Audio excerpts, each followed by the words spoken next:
We decided to come to the summit because it's very rare to be able to be around other people who have similar values and really want to have an impact on our world. Sometimes we can labor away in our own little corner of the kingdom and forget that there's a lot of people who are doing a lot of great things, and we can learn from each other.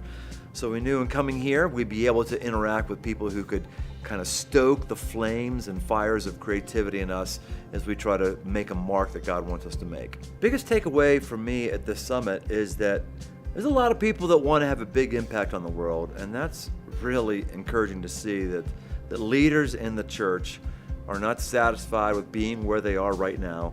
They want to push forward. It's very encouraging and very stimulating. You know, if you're young and your church is struggling to grow, part of it may be that God is forming you, and He may not be able to form you as well as He could if your church was growing. You have to believe that the greatest work God is doing is the work in you. He actually puts us in church work not to be His human doings, but to be His human beings. He wants us to be with Him.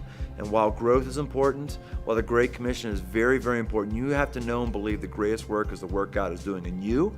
And sometimes our church stalls out because it's in that season that God can do a unique thing in us that He wouldn't maybe be able to get our attention when everything is great and going up and to the right.